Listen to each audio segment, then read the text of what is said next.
If you've ever sat down to journal and been faced with that blank page, not knowing where to start or how to put things together for your art journal page, this week on the journaling workshop, I'm going to give you some easy formulas that you can use in your own art journals.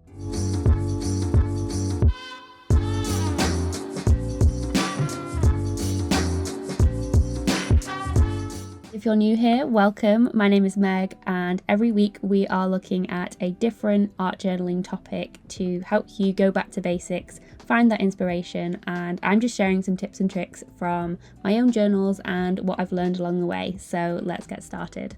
I'm going to share 3 different ways that you can create layouts in your own art journal, as well as examples from mine and how you can put it into practice. First idea is a really simple one. I thought we'd start off easy, and it's just to use your text as the focal point. So this is quite a minimalist layout, and there's lots of different ways that you can play around with the types of text that you're using and how you're using the negative space as well to create the composition in your journal. So you could concentrate on the middle of the page or just one side of the page. And when you add the text, so it might be a quote, it might be something you've taken from a book you're reading, you can use different ways to add the text. So I've shown you different examples there with hand lettering, could be using a typewriter, cutting out letters from a magazine. There's lots of different versatile ways that you can use this one simple formula to get started. So sometimes the simplest ideas are the best. So I just thought we'd start off here with a super easy way to create a journal layout. So on this one, I'm using a giant washi sticker as my focal image for the page, and it's actually covered the entire thing because this is only a passport size journal. And then I've typed out my quote with my typewriter onto some brown paper, and then I'm attaching that to the middle of the page, and that's it. Dead simple. So it's a really great way if you're breaking into a journal, you're just starting out, or for a cover page.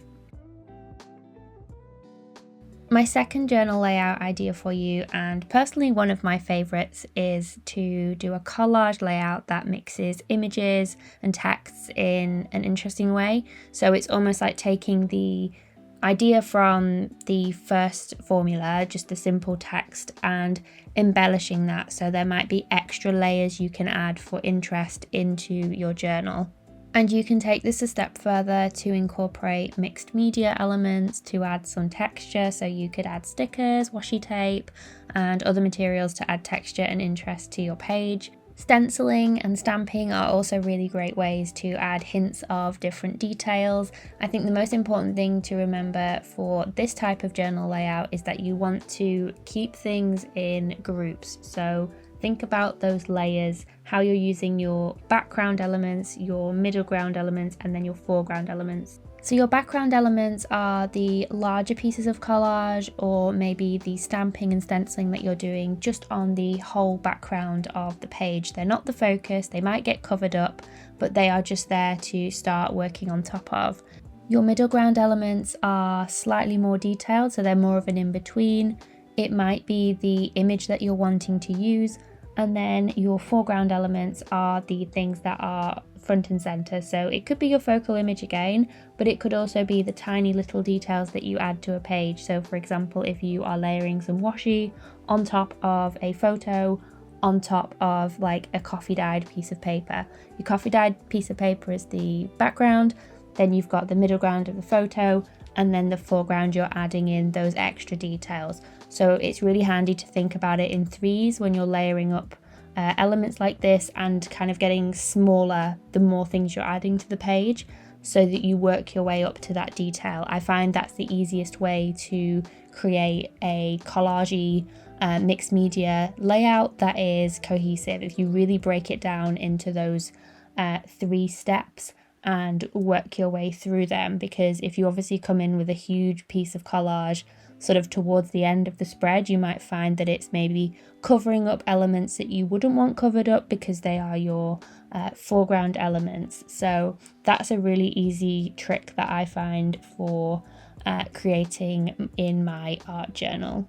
And if you're new to collage, on last week's episode of the journaling workshop, we discussed everything collage and I shared some tips and tricks and ideas and inspiration for you to use if you're just getting started. So I'd recommend hopping over to that video to check that out. There will be a playlist link down below where you'll find all of the journaling workshop videos.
Another interesting art journal layout idea is to use cutout shapes to create a unique design on your page. So this could be cutting out a circle or tracing your stencil and then using a craft knife to cut out the pattern. I love the layered look that it gives and how you can see elements from pages behind peeking through the journal, and you can just use this in so many ways to create a really interesting layout. You could use it as almost like a peekaboo spot for a pocket, where if you put something in the pocket you will see it pop through in the section that you have cut out.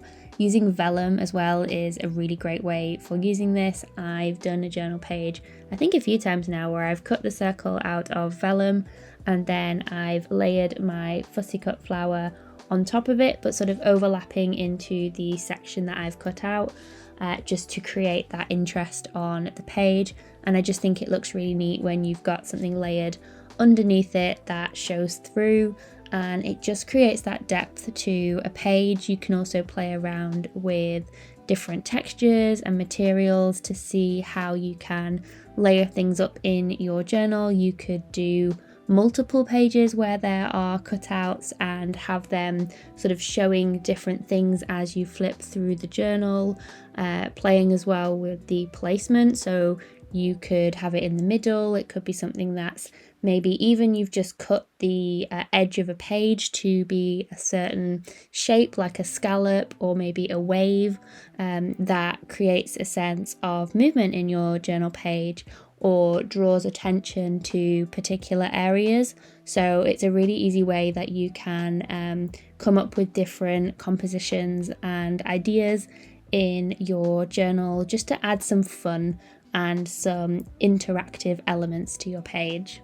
So in this example I'm creating here, I've cut out 2 circles, and as you can see I've used one as a little pocket there at the top, and the second one you can see the grid paper that's showing through, and yeah, I could have cut that out as a circle, but it's all part of the process of the page, and I just really love the layered effect that it gives. And all I'm doing now is just adding some collage bits and some details onto the top, so the exact same process that I mentioned for previous layouts. You can also mix and match these, there's no kind of rigid formula that you have to stick to. If you like bits from one journal layout and another, you could try and mix them together.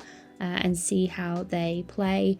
But there's just so many different possibilities for these techniques that you can use in your journal. I'm also just adding a quote there because I had a bit of space free, and what better way than to fill it with a quote, just using my fine liner.